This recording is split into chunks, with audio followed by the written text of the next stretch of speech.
Alda, one of the greatest television icons of all time. How about that? I think that's right. He's the best. And he is also the best-selling author of Things I Overheard While Talking to Myself.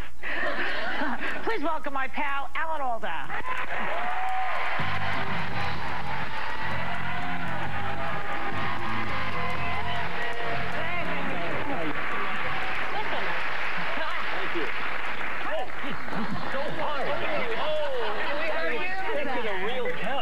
Plastic surgery now. You know, people who have a bony ass really complain about it. Thank you. So, Alan, how does it feel to be an icon? It feels the same way it did yesterday. Really? Yeah. I found out yesterday about this thing that I got on that list somehow, and I forgot about it by this morning. I forgot to tell Arlene. Yeah, you did? Yeah. Well, she'll enjoy that. Yes. Oh, I might get her excited. You might get her. You and Arlene, how many years now? 50, right? 50. We're married 50 years this month.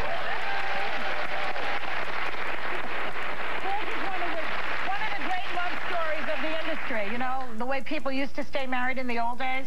You know, now they don't hardly at all. Yeah, they do. You know, they just don't put it in the paper when the president of General Motors gets a divorce. Yeah, that's true. Well, we don't care about that. No. Oh, because we all like gossip. Yeah, exactly. Yeah. Now, Alan, this book that you've written, it has a great title, and where did it come from? Yeah. Why this title? Well, first of all, I got my life back about 4 years ago. I was in Chile doing my science program, and I got this intestinal obstruction. I was going to die in a couple of hours. Right. And there was this great expert surgeon in this tiny town who just was expert in what my problem was in the middle of the night. And he said, what's happened is some of your intestine has gone bad. It was about a yard of my intestine. Right. And we have to cut out the bad part and sew the two good ends together. And I said, oh, you're going to do an end-to-end anastomosis. And he said, how do you know that? I said, oh, I did many of them on MASH.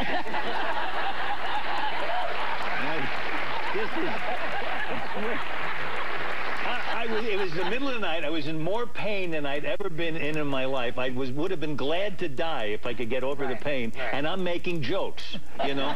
That this is, I think, the true test of a lunatic. So then how do you feel about elective surgery? Having gone through that, we're talking about plastic surgery. Yeah, have you ever had it?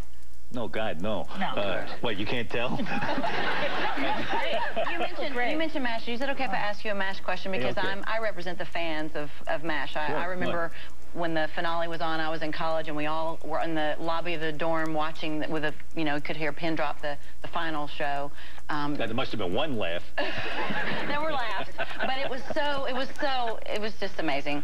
And I'm a big fan, so I'm kind of flustered. But I would like to ask you if you have a favorite memory, because I know you must have. I mean, well, it was that night. That's an interesting. I mean, I have many. I mean, I love the people that I worked with, and we have a lot of great memories together. But one of the most striking things was that night when half the country was watching. It was like 110 or 120 million people. I don't know how many. Yeah. Wow. And we watched the movie in a theater together. We watched it on a big screen, and then we went out to have dinner. And on the way to the theater, the rest of the country was watching the show. And we didn't think about that until I suddenly realized that the streets were empty.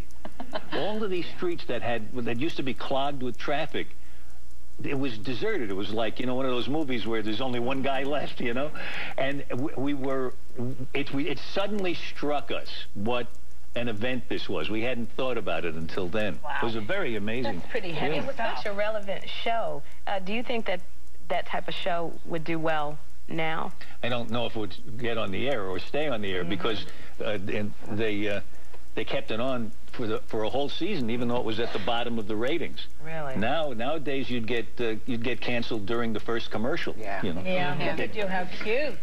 What, where? You are hot. Oh, look at that. Hot, yeah. But look at that. Yeah. You see, if I had my nose fixed or something, my nose was broken when I was about 3 years old, and it's like it kind of sticks out far. I have a daughter who, when she was 8, I said, "Boy, my nose is cold." She said, "Yeah, well, the circulation can't get out that far."